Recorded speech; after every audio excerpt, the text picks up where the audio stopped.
On the morning of April 13, 1981, the staff of Chicago's First National Bank went about their routines, oblivious to the unfolding mystery within their vault. One bank attendant, preparing for the day ahead, walked over to open the vault, a routine she had done countless times before. As she inserted her key into a customer's safety deposit box, she noticed something odd. With a faint click, the lock seemed to disintegrate, crumbling into pieces, leaving the box open. As she peered inside, a chill ran down her spine. The box was empty. Alarmed, she checked the next box, then the next. Within minutes, the reality set in. Nearly 74 safety deposit boxes had been stripped clean. Valuable items, including jewelry, cash, and important documents, were gone. Yet there was no evidence of forced entry, no indication that the vault had been compromised. How could a robbery of this scale take place without triggering a single alarm or leaving a trace? The heist would soon become infamous as the perfect robbery. It was a crime so well planned that even the FBI struggled to piece together the mystery. Behind it was an unlikely mastermind, a barber with an appetite for risk. This is the extraordinary story of William Smarrow, the man who outsmarted America's top investigators and pulled off one of history's most ingenious heists. To understand how Smarrow, a barber by trade, pulled off such a remarkable crime, we must first go back to where it all began, in Barrington, a well-to-do suburb of Chicago. Barrington was a quiet, affluent town, home to people who entrusted their wealth to the First National Bank. This particular bank was a branch of a larger federal system, known for its advanced security measures. The vault, with its time lock, was considered impenetrable. Once sealed at the end of the day, it could not be opened until the set time the next morning. However, William Smarrow was no ordinary criminal. Unlike typical thieves, Smarrow wasn't motivated by necessity or desperation. He was meticulous, clever,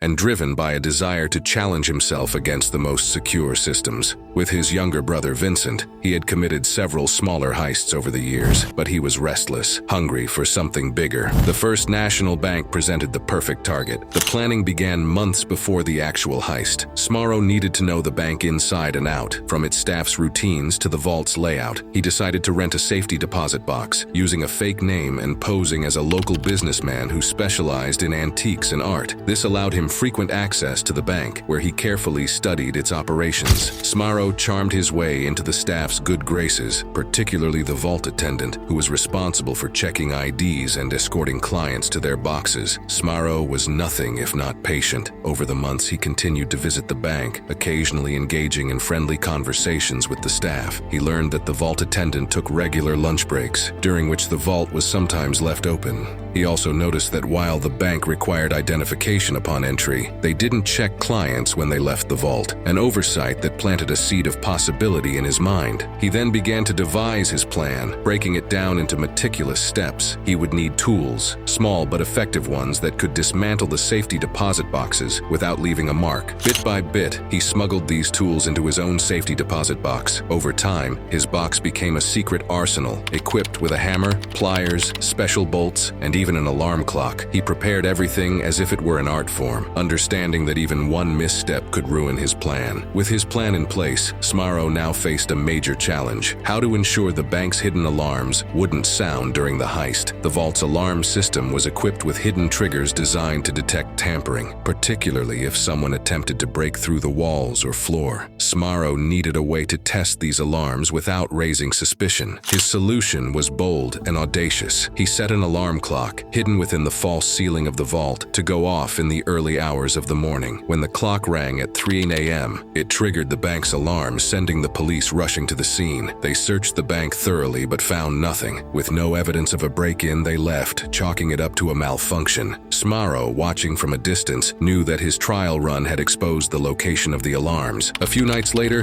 he repeated the test, setting the alarm for the same time. This time, no police showed up. Smarrow's repeated tampering had managed to silence the alarms. He knew the system was now compromised. Confident in his ability to execute the heist without tripping the alarm, he set his sights on the next step, the actual break-in. April 11th, 1981, a Saturday, was chosen as the day. The bank would lock up for the weekend, giving him the entire span of Saturday evening to Monday morning to complete the heist. Everything was ready. On the morning of April 11th, Smarrow made his way to the bank with a calm demeanor, concealing his excitement under a composed exterior. He approached the vault attendant, requesting access to his safety deposit box. As she unlocked the vault for him, he slipped inside with her and accessed his box. This time, however, he didn't leave. Instead, as she returned to her desk, Smarro positioned himself in a tiny nook he had discovered months earlier, between two rows of safety deposit boxes. This hiding spot allowed him to remain unnoticed once the vault was sealed. As the day came to an end, the bank closed its doors, locking the vault on its time lock until Monday morning. Smarro was now inside, with the whole vault to himself. Armed with the tools he'd hidden in his deposit box, he began the painstaking process of breaking into the safety deposit boxes. He worked methodically, carefully dismantling the locks without damaging the exterior of each box. To prevent the boxes from appearing tampered with, Smarro replaced each lock with a specially designed stud bolt, creating the illusion that everything was intact. The task was grueling and exhausting, but Smarro pressed on, knowing that each box he opened brought him closer to a small fortune in valuables. To keep up his strength, he had even stashed food and water in his hiding spot. He worked through the night, stopping only for brief rests. As dawn approached, Smarro realized he still had many boxes left to open, but with Sunday stretching ahead of him, he knew he had time. Throughout the day, he continued his work, breaking open a total of 74 safety deposit boxes and filling his bags with cash, gold, jewels, and documents. By Sunday evening, he had emptied the vault of nearly every valuable item it held. When Monday morning arrived, the bank reopened as usual, with employees oblivious to the crime that had just taken place. Smarro, still hidden in his nook, watched carefully, using a small mirror he had positioned to keep an eye on the vault entrance. As the vault attendant unlocked the door to let customers in, he knew his moment had come. Smarro had planned his exit down to the last detail. He wore a construction worker's uniform, something he had brought in earlier. Blending in with the nearby construction workers performing renovations at the bank, he calmly walked out of the vault with his loot. The heavy bag over his shoulder didn't raise any suspicions. The bank staff assumed he was part of the crew.